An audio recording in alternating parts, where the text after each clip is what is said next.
Good afternoon, brothers and sisters. We are thankful for the opportunity yesterday that we can be present in at the retirement home. So I was just in Hamburg this morning, and I share also with the congregation in Hamburg. So because in Hamburg we also have the opportunity to serve in a prison, so let's pray for this. Not that we want to be busier, but I think indeed we are also blessed. I don't know how you feel. Yesterday we come to become a blessing for other people, but I believe that we ourselves are very much blessed through the ministry yesterday. So let's pray for other opportunity. Let's pray for other chances to be more channel of blessing here in Berlin. And also I will encourage our brothers and sisters who's in Switzerland to do the same in München or Stockholm. So let's become a blessing in the city where we live.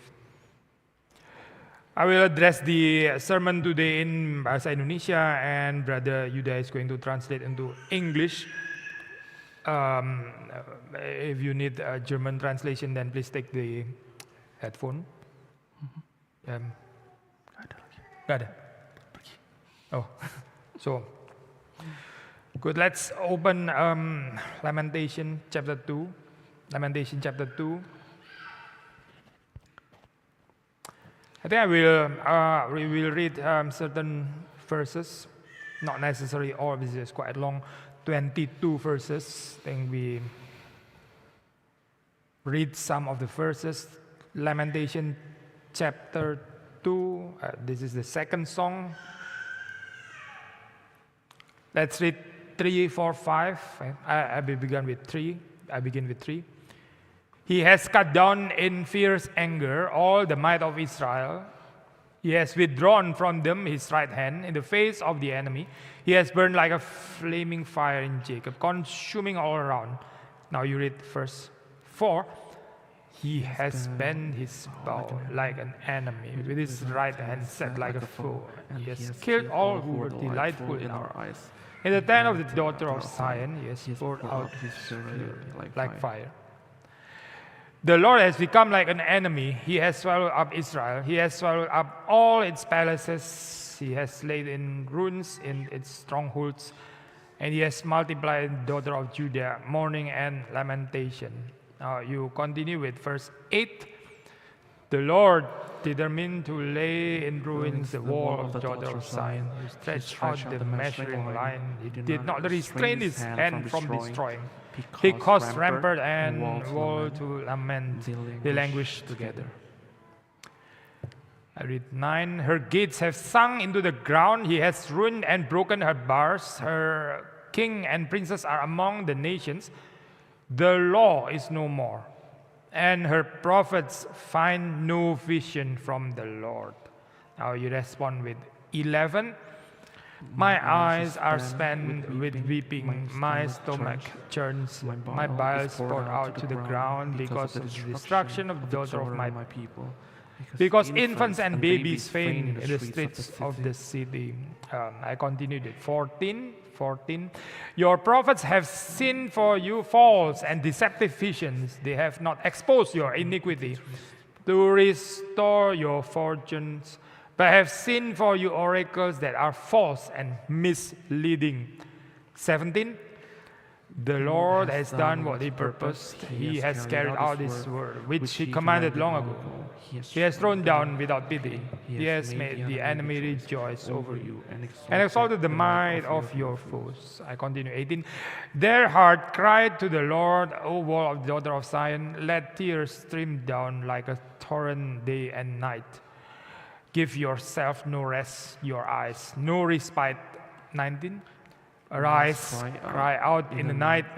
At the beginning of the night watches, pour out your heart like water before the presence of the Lord. Lift your hands to Him for the lives of your children who faint for hunger at the head of every street. Let us pray. Tuhan berkati perenungan hari ini.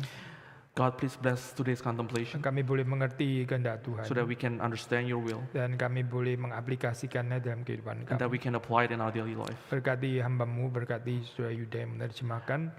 Bless your pastors and bless the translator. Berkati kami semua yang merenungkan. Bless every single one of us here that listens to the word of God. Demi Yesus Kristus kami berdoa. In the name of Jesus we pray. Amin. Amen. So kita sudah pernah bahas ya buku Lamentasi ini, kitab Lamentasi ini indeed sulit gitu.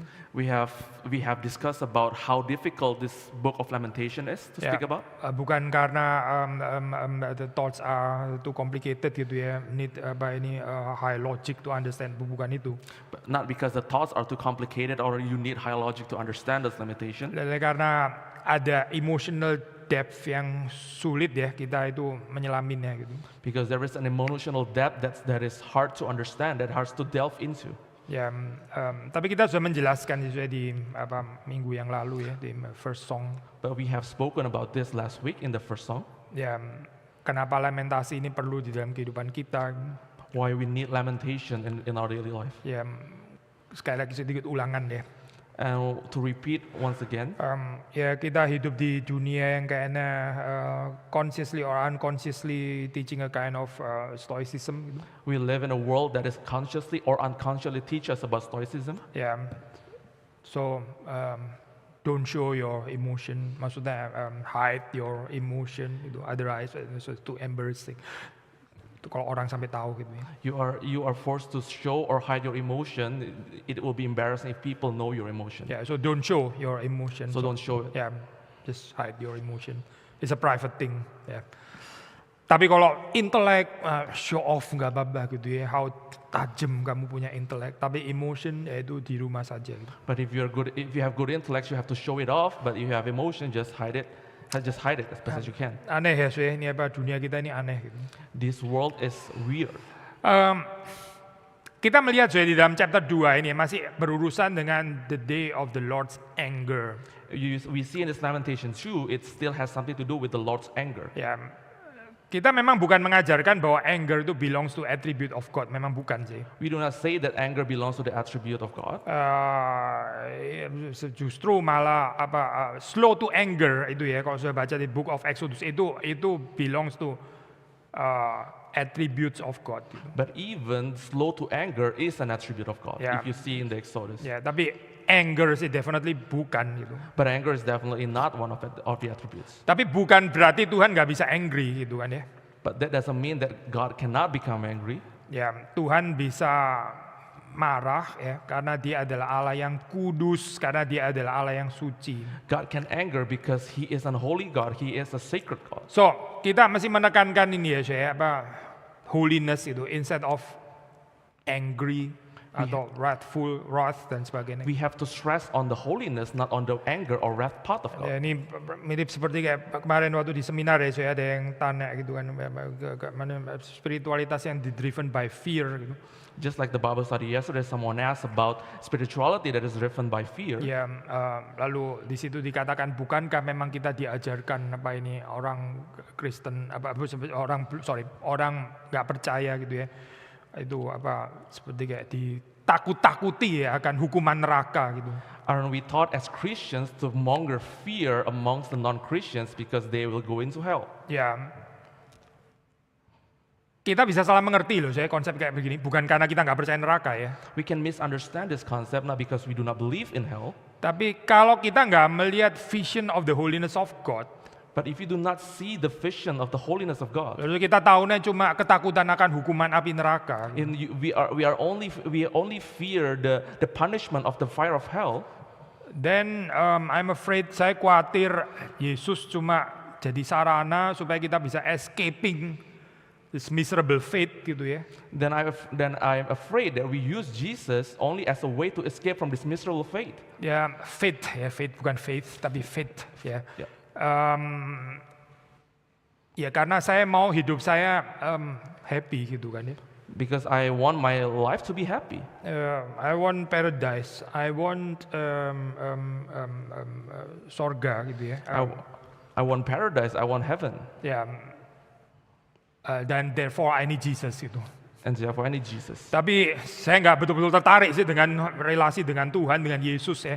Yang saya tertarik adalah the well-being in heaven or in paradise. But I'm actually not interested in the relationship with God. I'm only interested in the life in heaven. Ya, I don't think so. Ini kekristenan tuh. I don't think this is Christianity. Ya, kekristenan itu bukan tentang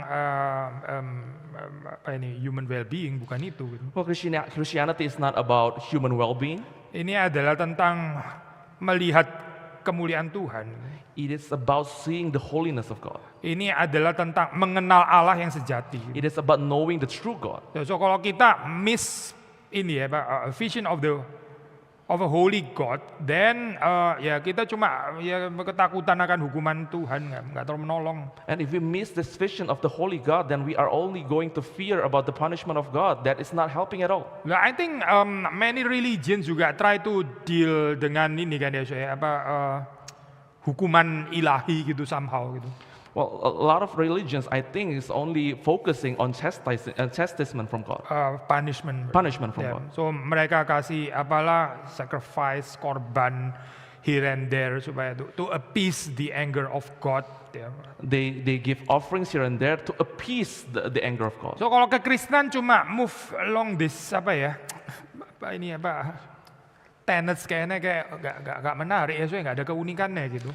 And if Christianity only walks along this line, then there is no uniqueness in Christianity. Maka waktu saudara membaca di dalam Lamentasi ini ya, soalnya And that's why when you read the book of Lamentation, saudara melihat di sini kenapa Allah atau Tuhan itu marah, murka ya. you can see why God becomes angry, why he showed his wrath. Karena Israel itu mematahkan ya, they have broken the covenant with God, with the Lord. Because Israelites, they broke the covenant with God. So ini urusan relasi ya, soalnya bukan urusan well-being, bukan. So this is about relation, this is not about well-being at all. Makanya saya sekali lagi kalau boleh mengutip ini ya perkataan Puritans yang sangat radikal, tapi saya pikir dia mengerti Alkitab ya, mereka mengerti Alkitab. That's why we can quote the words of the Puritans, which is radical, but I believe they know the Bible. Ya, mereka sampai bisa mengatakan kalimat such as ya, kita ke neraka pun nggak masalah asal di sana saya tetap ada relasi dengan Kristus, because Christ is everything. Ini bukan tentang heaven and hell, saya. Ini about Christ with Christ or Christless. Itu poinnya ada di sana, saya. They say such sentences, even if I go to hell and Jesus is there, I would be willing to do so. This is not about heaven and hell. This is about our relationship with Christ, whether there is Christ or not. Ya. Apakah itu juga keagamaan kita ya? Is that also our religion? Apakah kehidupan kita tentang stabilitas politik, stabilitas ekonomi? Is our life about political and economical stability? Apakah hidup kita tentang sehat gak sehat gitu ya, sehat sakit? Does our life revolves around sick or healthy? Atau tentang convenient, inconvenient? Or is it about convenient or inconvenience? Gak tahu ada hubungannya ya dengan kekristenan. Kayaknya Yeah. bukan kekristenan sih. That has nothing to do with Christianity. That is not Christianity. Kekristenan itu whether kita with Christ or without Christ. That is Christianity. Christianity is whether we are Christ or without Christ. That is Christianity. Saya bukan bilang di dalam hidup gak ada aspek politik, ekonomi, environment. Tentu ada, tentu. I'm not talking about there is no aspect of political, economical, or environmental aspect in our life. Of course there is. Tapi itu semua keluar daripada hubungan dengan Kristus. Ya. But it all comes out of our relationship with Christ. Relasi kita dengan Kristus itu akan mewarnai semua aspek yang lain. Our relationship with Christ is going to color all our aspects in our Nah life. ini saya waktu sudah membaca di dalam Lamentasi ya, mereka menderita ya, mereka menjalani exile. And when we read in Lamentation, they suffer, they live in exile. Mereka menolak ya apa yang dikatakan Tuhan melalui God's true prophets. They reject when what God's given them through God's true prophet. Ya, jadi bukan tiba-tiba ya suddenly terus kemudian Tuhan itu burst anger-nya gitu ya, kayak nggak ketebak banget gitu misalnya, bukan begitu. So God doesn't suddenly burst into anger as if God is unpredictable. Tapi sudah ada apa ini ya saya, bukan persiapan sih, tapi apa ya, ada tahap-tahapnya gitu. Kenapa sampai akhirnya ke sini? Gitu. But there are steps and build up that cause God to be angry. penolakan terhadap prophets yang dikirim oleh Tuhan. Ya. There were rejections of the prophet that was sent by God. Saudara bisa membaca itu di dalam at least di dalam 2 ayat ya.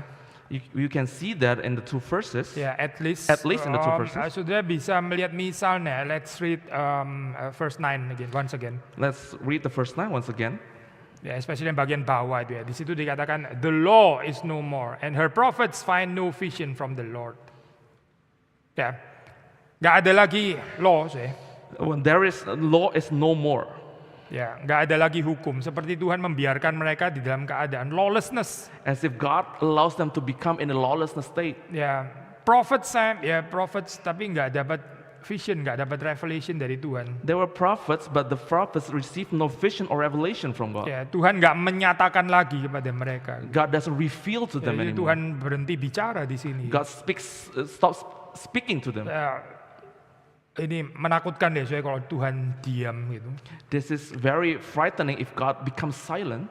Yang mungkin lebih menakutkan juga adalah waktu Tuhan diam, manusia nggak sadar bahwa Tuhan sedang diam. More frightening even if God is silent and we as human beings do not know that God is silent. Sudah mengerti ya maksud ini ya? You know what that means? Ya, kalau kita di dalam keluarga ya, ada, ini cuma contoh sih, ilustrasi ya, ada satu orang yang sudah marah gitu ya, sampai dia nggak ngomong, tapi saudara masih nggak peka juga bahwa dia itu silent gitu. As an example, in your family there is someone that is silent. You do not know that he is silent because he is angry, but he is angry. That is Yeah. fatal. Tuhan ya, kadang itu diam gitu, kadang diam. God sometimes keeps silent. So kita better sadar ya dan waktu saat dimana Tuhan itu diam gitu. We better recognize when God stays silent. Tuhan itu nggak selalu diam dan nggak seharusnya diam. Gitu. God is not always silent, and He's not supposed to be silent. Tuhan itu adalah Tuhan yang berfirman kan, Tuhan yang berkata-kata. Gitu. God is God that reveals, God that gives His words. Lebih berbahagia ya, termasuk waktu kita mendengar kata-kata teguran daripada Tuhan nggak berkata-kata sama sekali. Blessed are we if we are rebuked by God rather than God being silent to us. Ya kadang-kadang di culture tertentu itu orang pikir silence itu berarti agree gitu ya. Gua nggak tentu sih. In some cultures we think when people stay silent they agree. Well, it's not that way always. Karena orang pikir ya kalau nggak setuju ya ngomong gitu kan ya. So kalau diem saja ya berarti setuju. Gitu. Because they think if you do not agree, you will say something. If you do not say anything, then you agree. Lalu kita project this paradigm into God. Kita bilang kalau Tuhan silent ya berarti dia agree dong. Gitu Then we kan, project this paradigm into God. If God is silent, then He agrees with me. So no news means good news gitu ya. No news mean good news. No vision mean good news. No revelation means good news. And no visions or no revelations mean good news. Enggak sih, saya enggak selalu kayak begitu. Gitu. No, it is not always that way. So, sudah melihat di sini ya, her prophets find no vision. Tuhan enggak menyingkapkan dirinya lagi. And you see here, her prophets find no vision. God doesn't reveal Himself anymore. Ayat 14, satu lagi ya, ayat yang lain. And in verse 14, dikatakan di situ, ya, your prophets have seen for you false and deceptive visions. They have not exposed your iniquity. Waduh, ini apa? Sudah perhatikan ya kalimat ini ya. Apa itu false and deceptive visions? Apa? just pay attention to this sentence, false and deceptive visions. What does that mean? Yaitu sederhana saja, langsung dikasih tahu, not exposing your iniquity. And it is easy to understand because it's said at the next part, it's not to expose your iniquity. Saya teringat ini ya, perkataan pendeta Stephen Tong di dalam bagian ini. Maksudnya bukan bagian Yeremia, tapi maksudnya secara perkataan gitu. I'm reminded of the sentence of Pastor Tong that has something to do with this. Ya, dia pernah mengatakan di salah satu gospel rally. He said this sentence in one of the gospel rallies. Dia bilang kalau dia tahu dari mana satu negara itu diberkati Tuhan. How do you know that a country is blessed by God? Yaitu waktu Tuhan mengirimkan ada orang yang menegur dosa, itu negara diberkati Tuhan. When God sends someone to rebuke the country of their sins, that is when God cares. Ya, tapi kalau nggak ada lagi ya di exposure of iniquity, ya karena berarti sama Tuhan sudah dilepas. If there is no more exposures of iniquity, then God has let you free. God has forgotten you. Saya nggak tahu sudah mengikuti berita nggak, saya ini beberapa hari yang lalu gitu sampai ada sempat satu politiker di Jerman deh memberi teguran kepada gereja. I don't know whether you follow the news, but a couple of days ago there's a politician in Germany that reprimanded or rebukes the church. Ya, bilang gereja lu sudahlah gak usah terlalu ngurusin politik ya. Lu kan tahu tugasnya itu kan ya firman Tuhan nggak sih, tugasnya gereja itu membahas firman Tuhan.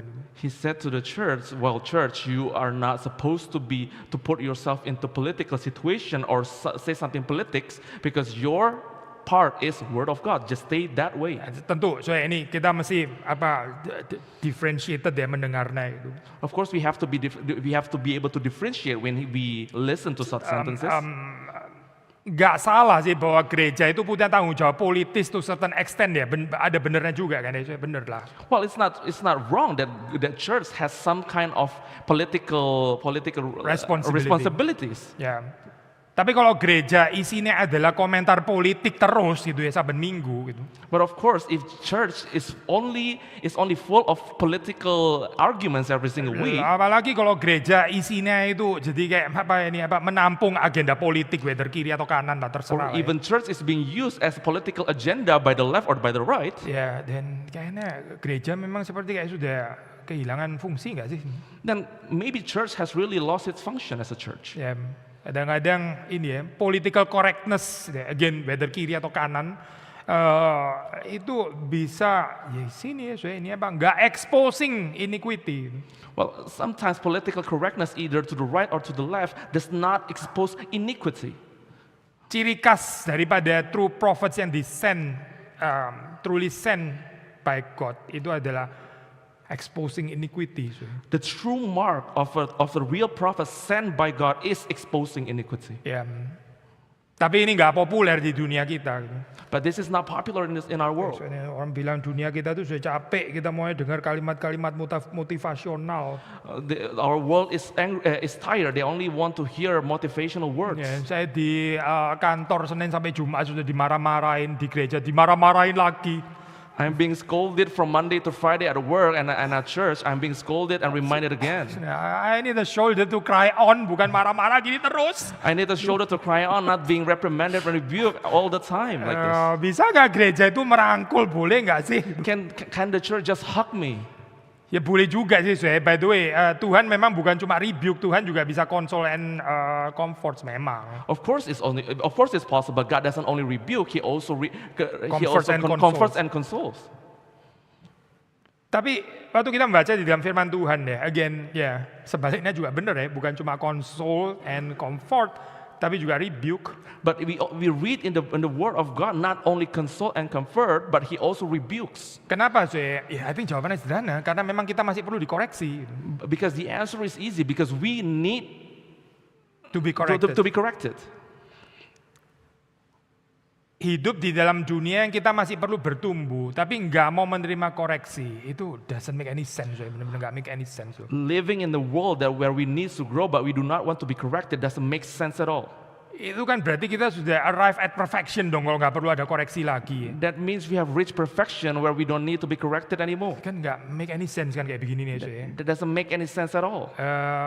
Sulit ya saya untuk menerima being exposed of our iniquity. It is hard that when we are being exposed of our iniquity. Tapi saudara melihat termasuk ini ya pelayanan hamba-hamba Tuhan, true prophets yang sent by the Lord in the Old Testament. But if you see in the Old Testament the works of the prophets that were sent by the Lord, bahkan Yesus sendiri, even Jesus Himself, dia exposing iniquities. He exposed iniquity. Supaya ada true repentance.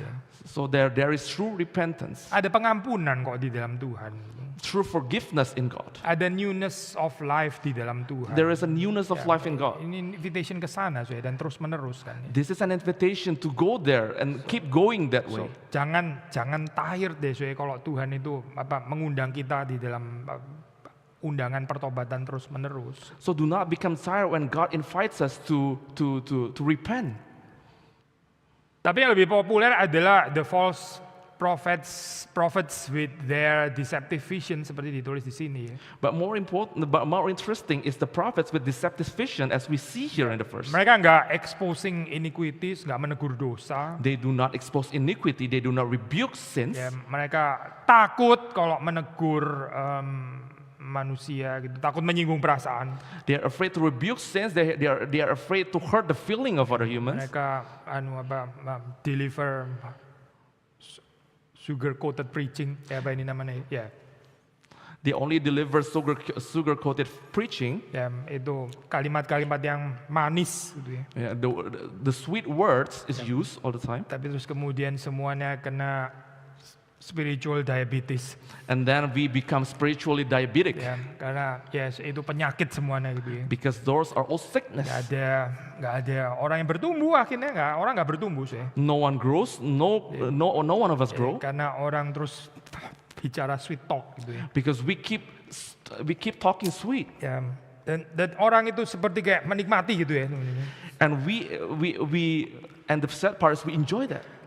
Saya pernah di Jakarta, saya melayani di ini ya, grup mirip kayak kemarin, tapi bukan cuma sekali, lumayan rutin gitu, sebulan sekali gitu ya. Kadang-kadang lebih, yaitu ini lansia.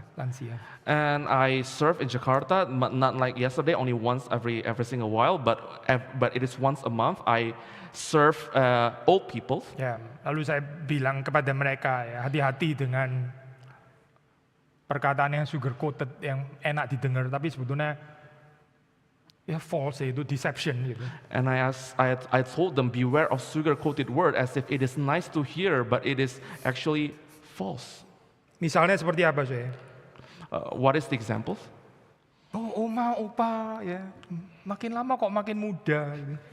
Ngomong kosong itu, nggak ada saya itu. Grandma, grandpa, you become younger by the days. That is not impossible. That is not true. Orang seneng gitu ya, oma opanya juga seneng, oh gitu ya gitu. Orang juga seneng dibohongi ya, sama-sama gendengnya ini. And the old people actually become happy. They like to be lied to. Saya bilang nggak ada sih itu semua ngomong kosong itu saya. I said to them, no, that's a lie, that doesn't exist. Jangankan oma opa, saya ini tambah lama tambah rusak badannya gitu. Ini terus terang saja gitu. Not even you, even I, my body becomes older by the day. Muka saya tambah lama tambah jelek, termasuk ya oma opa juga tambah jelek memang gitu. My face also become uglier by the day. It is also like all of you. Tapi kita nggak seneng ya dengan kalimat realistik kayak begini loh. But we do not like those realistic sentences. Ya orang itu lebih suka deception sih memang gitu. We like deception more. Padahal kita sebetulnya juga tahu bahwa ini menipu diri gitu. We even though we know that we are decepting ourselves. Untuk apa ya saya kayak begini ya? Why do we do that? Makanya saya perlu anugerah Tuhan ya saya untuk bisa masuk ke dalam true self knowledge, true self assessment itu perlu anugerah Tuhan loh. That is why we need God's mercy to be able to assess ourselves correctly. We need God's mercy. Tuhan kirim ini ya, true prophets kalau sudah membaca di sini. God sent His true prophet. If you read here in this part, untuk membawa kepada true self knowledge. to bring us into true self-knowledge, Ya ini dengan exposing our iniquities. and exactly by exposing our iniquities. Karena kita perlu ditarik kembali untuk menghayati covenantal relationship with the Lord. Because we need to be pulled back to fulfill our covenantal relationship with God. Lah kalau orang sudah menjauh terus dikatakan nggak apa-apa, kan bahaya ya saya. If you are far away and then God told you it's okay if you're far away, Ya, it's not okay ya, itu sesuatu yang bahaya, dangerous. it is dangerous. It is not okay at all. Maka sudah melihat di sini ya, kebahagiaan kalau Tuhan masih mengirim ya, ada orang-orang atau ada saat-saat, ada momen di mana kita tuh di-expose, kita punya iniquities ya. Dan berbahagia, kita dicintai Tuhan berarti. We have to be grateful when there are moments where God sends someone to remind us of our iniquities. That mean God still care for us. Tapi sudah melihat ya, Israel di dalam saat ini ya, itu sebelumnya mereka terus-menerus menolak ini ya, hamba-hamba Tuhan, prophets yang seperti ini. But if you see the Israelites keep rejecting those kinds of prophets that were sent by God. Mereka lebih suka celebrate, accept the false prophets. They like to celebrate and accept the false prophets. Akhirnya mereka makin lama makin jauh dari Tuhan. They become further and further away from God. Mereka nggak dengar lagi teguran supaya mereka memperbaharui covenantal relationship itu dengan Yahweh. They are not rebuked to renew their covenantal relationship with God, with Yahweh. Poin berikutnya, ya. The next point. Ini bagaimanapun ya, ada bagian positif yang kita bisa belajar dari sini. There is something positive that we can learn from this verse. Saudara melihat Israel ya, waktu menerima penghukuman Tuhan ini. You see, when Israel received the punishment of God, Mereka nggak melihat ini sebagai abuse gitu. they did not see this as an abuse.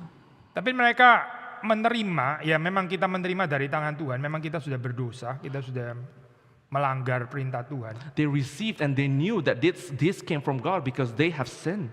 Ya, mereka menerima ini sebagai hukuman yang righteous, yang just dari Tuhan. They see this as a just punishment from God.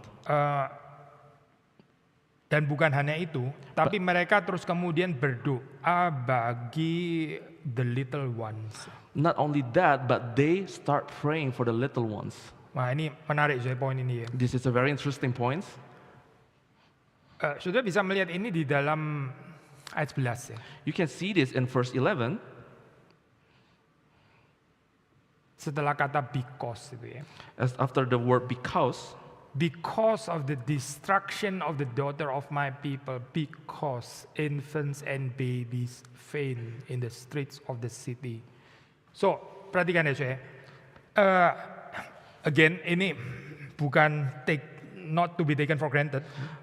pay attention here. Once again, this is not to be taken for granted. Bahwa orang masih bisa mengingat ya infants and babies. Gitu. That people can still be reminded of infants and babies. Saya mencontoh sederhana aja, saya ilustrasi sederhana gitu. I take one simple illustration. Kadang kita nih orang tua gitu ya, waktu lagi headache atau apa gitu ya, waktu lagi sakit gitu ya. Sometimes we old people, when we adults, when we have headaches, Ya, kita terus kemudian bisa nggak sabar dengan anak-anak kita gitu ya. we become impatient to our children. Ya, impatient, lalu kita marahin mereka gitu ya, udah ribut bener gitu ya, nggak tahu kalau papa ini lagi sakit gitu. We become angry with them, we scream at them, and as if they do not understand that we have headache. Ya, memang sih waktu kita menderita itu kan memang kita cenderung the temptation is that kita cenderung lebih self-conscious and self-centered kan memang ya. When we are in temptation, we have the tendency to become more self-centered or self-focused. Ya.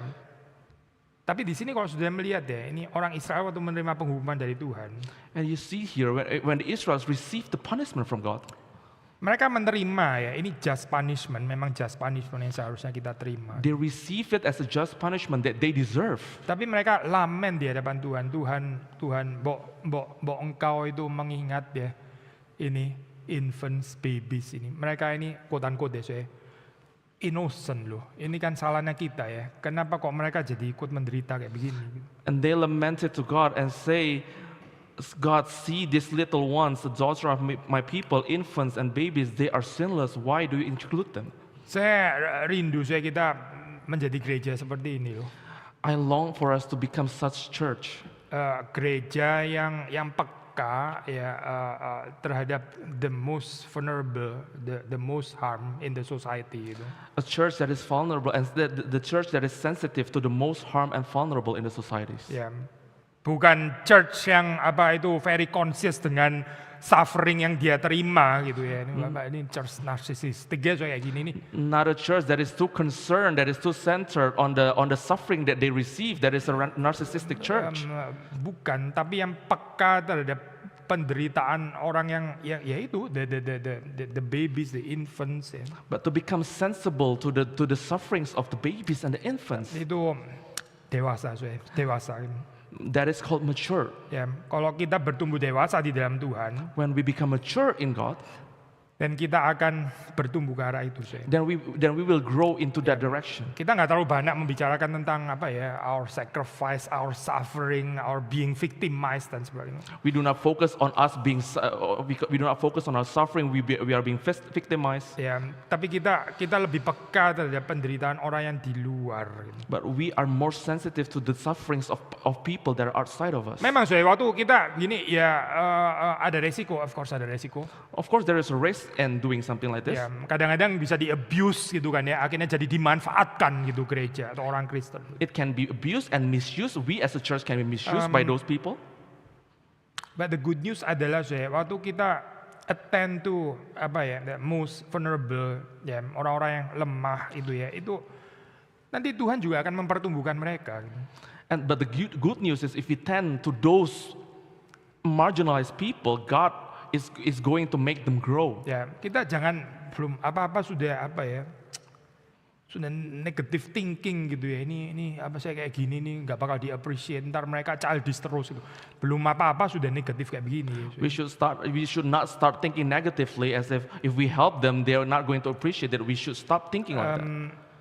Orang-orang yang ditolong ya, kita berdoa, kita berharap mereka juga bertumbuh menjadi dewasa. Suatu saat mereka akan menolong orang yang lain. Those people that are helped, we pray for them so that they grow in their maturity. So at one time they will be able to help the others as well. Ya.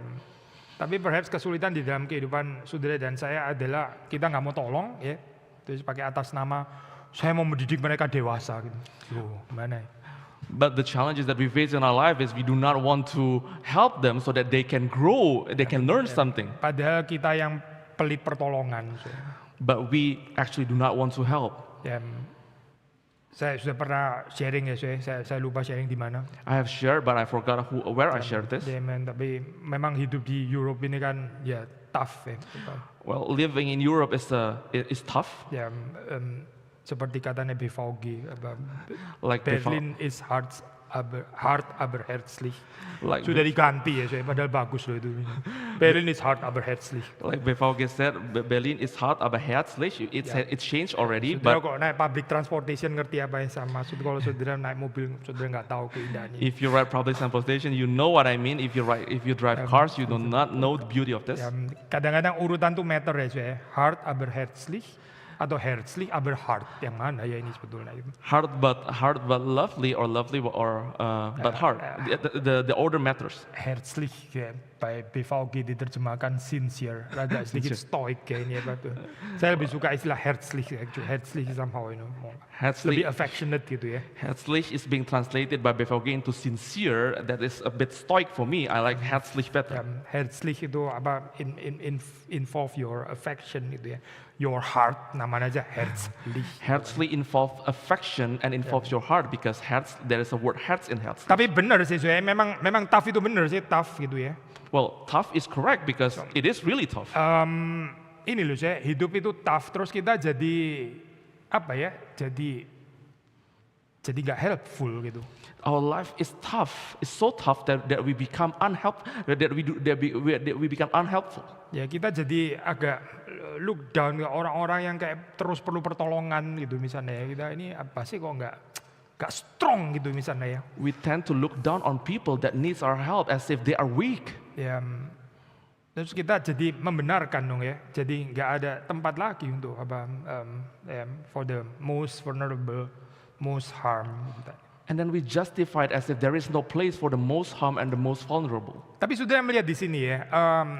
Ya ini the people of Israel, ini bagian yang menurut saya sangat indah gitu. Mereka ini mengalami penghukuman dari Tuhan. And you see it once again, the Israelites, they were being punished by God. Tapi mereka masih bisa berdoa untuk ya orang-orang yang lemah ini ya. Di dalam hal ini diwakili oleh infants and babies. But they can still pray for the weak ones, and in this case, it's being represented by the infants and babies. Ya, seolah mereka nggak bicara lagi tentang penderitaan yang mereka tanggung, memang itu layak mereka tanggung. As if they do not want to speak anymore about the sufferings that they receive because they deserve it. Tapi mereka berdoa untuk generasi yang akan datang. But they pray for the next generation to come. Kita berharap ya, di dalam kehidupan kita juga invest itu untuk generasi yang akan datang. I hope that in our lives we also invest in the next generation to come. Orang-orang tua punya pergumulannya sendiri ya. All people have their own challenges. Saya di gereja ini unik sih, saya belum pernah punya pengalaman di mana saya adalah orang yang paling tua kayaknya. I have a unique experience in the church. I've never been in a church where I'm the oldest of all. Kayaknya ya. Di Kelapa Gading juga nggak gini, di Perth juga enggak, di Singapura, tapi di sini ya. Not in Indonesia, not in Perth, not in Singapore, only here. Ya, saudara suatu saat juga akan ke sana juga anyway gitu. At one point in your life, you will get there as well.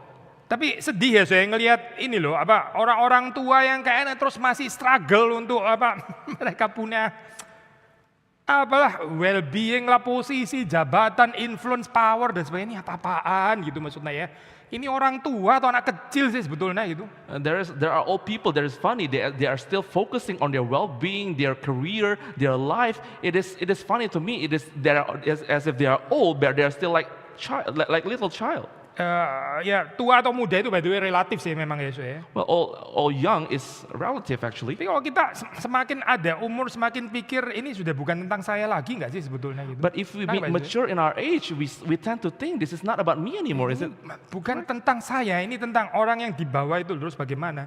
Kita nih sebentar lagi sudah lewat gitu. This is not about me. This is about the people that is younger than me. What is going to happen to them? Because my time will pass. Tapi ada orang yang sudah tua tapi masih pikir mau grasp apa, mau pegang. Ini gimana sih? Ini orang apa sih sebenarnya?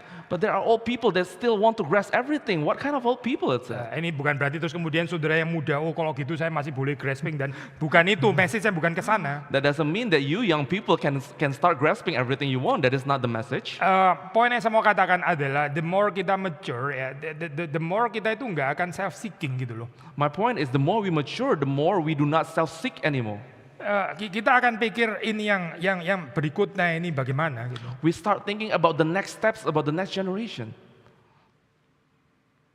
Kayak kemarin ada kesempatan di retirement home itu bagus juga ya, mendadak saya pun yang paling tua merasa lumayan muda lah. That is why that was a good opportunity for me yesterday not to feel the oldest because I'm not the oldest in the senior center. Saya selewat-lewatnya kayaknya lebih lewat duluan sih kayaknya gitu ya. Saya mungkin belakangan. Masih ada masa depan gitu. When I see them, nggak usah diterjemahkan. So maybe they will pass earlier than me gitu ya. So, tapi memang hidup panjang umur manusia memang relatif. Well, the age of us humans are relatives actually. Tapi yang kita mau soroti sekali lagi di dalam cerita ini ya, keindahan bagaimana older generation ini sudah nggak care ya dengan diri mereka sendiri. Mereka tahu gitu, mereka memang mengalami ini, they deserve it.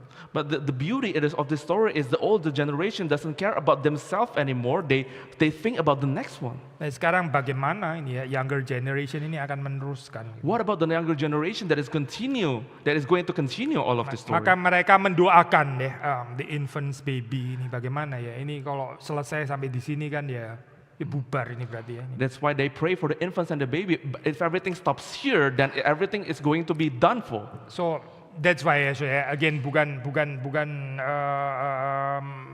nggak menghargai pelayanan untuk orang-orang yang tua, tapi saudara dan saya mesti berdoa juga ya, berdoa bagaimana kita bisa melayani lebih banyak anak-anak kecil. Once again, it is not that we do not respect the service to seniors, but we also have to focus on serving the little ones. Ya, kita minta kepada Tuhan ada kesempatan.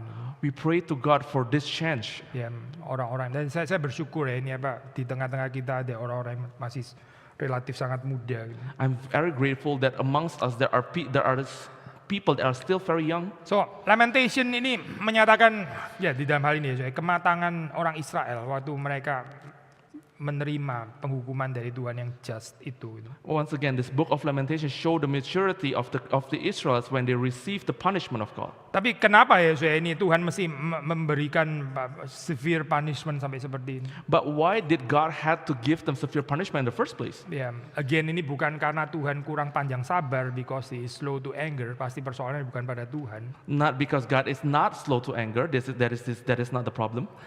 Tapi bahwa judgment ini memang mesti diberikan ya, supaya yang saya kutip dari commentary. But because this judgment has to be passed. Ya, judgment in this case stops the generational vicious cycle of self-defeating activity. Menakutkan sih kalimat ini ya. This is a very frightening sentence.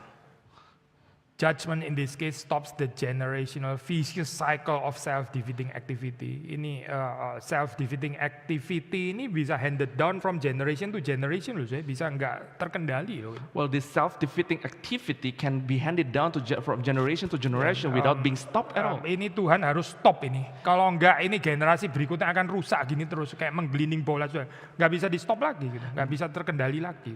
God has to stop this snowball effect to the next generation, and it cannot be stopped anymore. Kadang-kadang ada kesulitan-kesulitan gitu ya, waktu kita baca cerita tertentu di dalam Old Testament khususnya gitu ya. Kenapa Tuhan mesti membinasakan sampai kepada apa itu ya, anak-anak dan seterusnya gitu.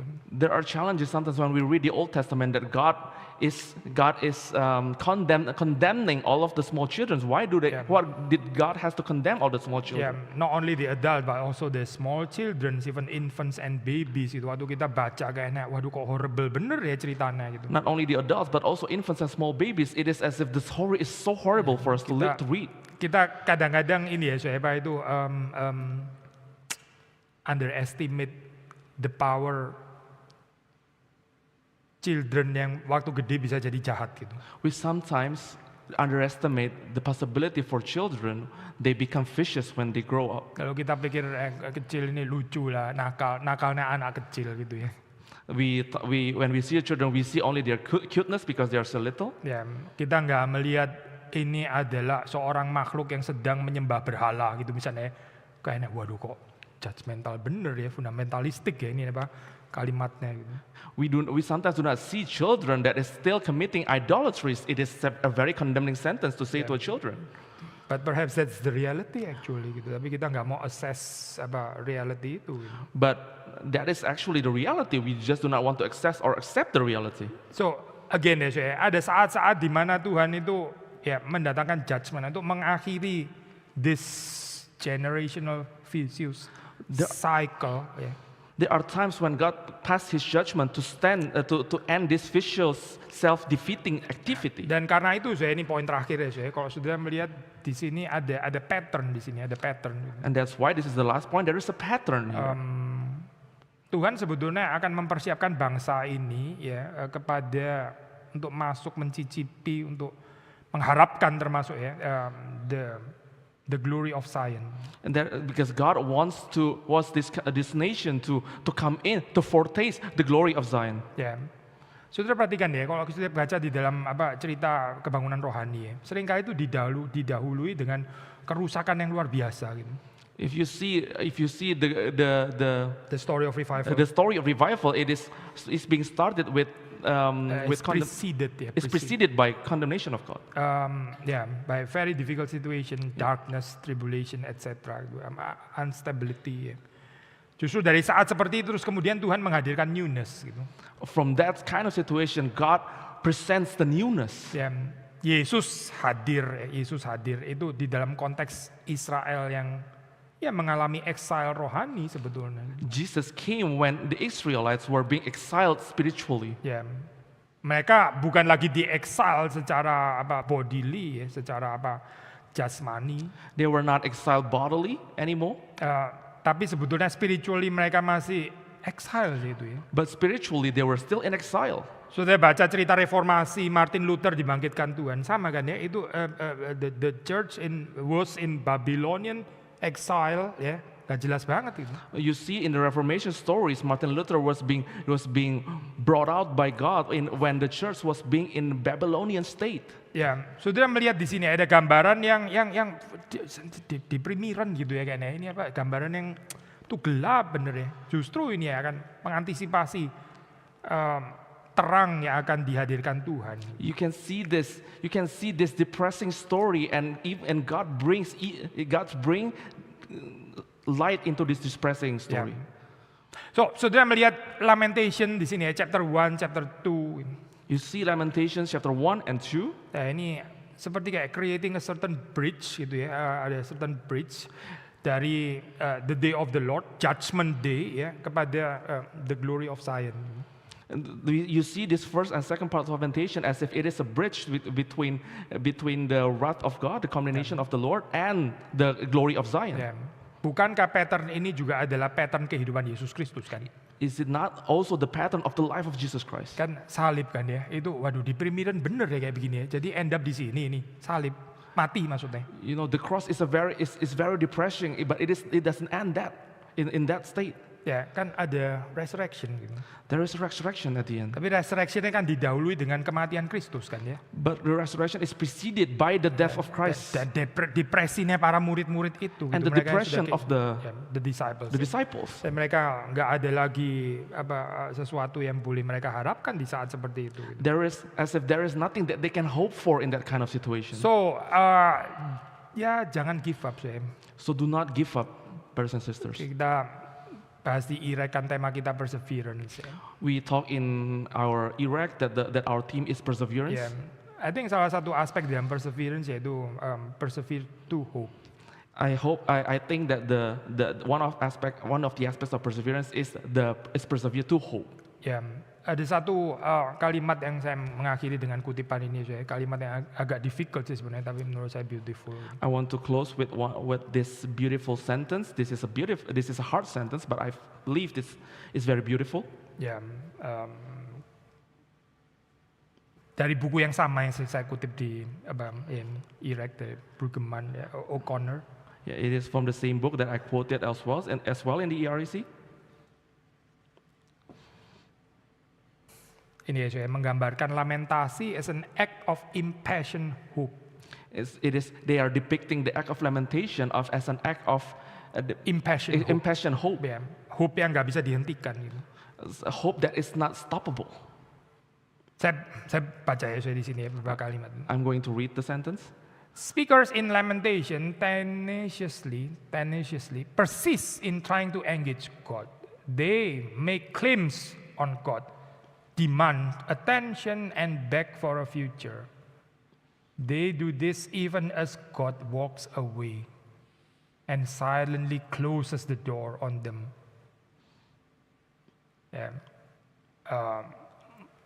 Perhaps I use quote unquote, God may be unfaithful even if God's seemingly unfaithful, but they are still faithful. You know, seperti Yesus Kristus ya, waktu ditinggalkan oleh Bapa ya di salib, dia bilang, Allahku, Allahku, mengapa engkau meninggalkan aku? Dikejar. Ini loh, nangkep saya poin ini. It is like what Jesus said when he was on the cross. God, why did you leave me? Why have you forsaken me? Why have you forsaken me? Kan sudah ditinggalkan kan ya? God had forsaken him. Ya, the Father itu meninggalkan Yesus di kayu salib. Kan? The Father had forsaken Jesus on the cross. Tapi Yesus tetap berseru kepada Bapa. Ya ini loh saya ini. But Jesus still spoke to the Father. Relasi yang mengejar seperti ini loh saya. This relation that keep pursuing. Ya, itu impassioned hope namanya. Gitu. That is impassioned hope. Ya, kita jangankan Tuhan saya. Kadang-kadang dengan manusia, dengan keadaan kita berhenti berharap. Gitu. Not even with God, with our situation even, we stop hoping. Saudara melihat ya, ini hope-nya Israel ya. Even Tuhan itu sudah minggir, sudah tutup pintu, masih dikejar oleh Israel. Gitu. And you see here the hope Israel, God has closed the door for them, but they are still pursuing God. Wah, ini sesuatu yang I think kita boleh belajar daripada orang Israel. This is something that we can learn from the Israelites. Ya, sudah tahu kesulitan orang-orang yang waktu zaman dulu ya, itu tulisan seperti Viktor Frankl yang pernah di concentration camp dan sebagainya. Gitu. You can see the challenge of the people that live in concentration camp, like Viktor Frankl. Sulit saya menerima itu dari tangan Tuhan, kan memang benar-benar sulit ya. Gitu. It is hard to see as if that comes from the hands of God, because it is hard to understand at that time. Tapi orang seperti Viktor Frankl menemukan meaning ya, the search for meaning of life itu di mana gitu. But Viktor Frankl at that time he saw where is the meaning of his life. Certainly bukan di dalam keadaan yang convenient, itu nggak convenient banget itu di kamp konsentrasi. Mana ada convenience di sana gitu. Certainly not in a convenient place. He was in concentration camp. There is nothing convenient about that. Tapi dia menemukan meaning justru waktu manusia itu masih boleh persevere to hope ya. Even Tuhan itu seperti kayak sudah menutup pintunya gitu. But he found his meaning when human can still persevere to hope, that as if even though it is as if God has closed on the door for them. Tuhan nggak betul-betul menutup sih sebetulnya. Tapi ini ujian ya, apakah saudara dan saya masih mau mengejar dia gitu. God has not really closed the door. This is a test for you whether you still want to pursue him or not. Nah, ini holy ambition deh, kalau orang terus mengejar Tuhan gitu. This is a holy ambition if we keep pursuing God. So, kalimat terakhir ya dari kutipan ini gitu. This is the last sentence from this quotes. Even in the face of God's silence, bener kan? God's silence kan, no more vision kan, no revelations. The speakers persevere. So, let's have the same perseverance. Kita masuk dalam doa. Let's pray. Tuhan, kami bersyukur untuk pengalaman-pengalaman yang Tuhan beri dalam kehidupan kami. God, we are grateful for all the experiences that you have given in our life. Kadang Tuhan menguji kami. You sometimes test us, Apakah kami kecewa kepada Tuhan, whether we become disappointed in you, God, atau kami tetap berharap dan mengejar Engkau. or do we keep hoping and pursuing you? Kami berdoa supaya kami bisa belajar dari orang-orang yang dicatat dalam kitab Lamentasi. We pray that we can learn from the people in this lamentation story, Supaya kami punya perseverance di dalam pengharapan kami kepada Tuhan. so that we have perseverance and our hope in you. Berikan kepada kami kekuatan, Give us strength dan Tuhan bahkan yang menarik kami untuk bisa berharap kepadamu. and even pull us to keep hoping in you. Demi Yesus Kristus kami berdoa. In the name of Jesus we pray. Amin. Amen.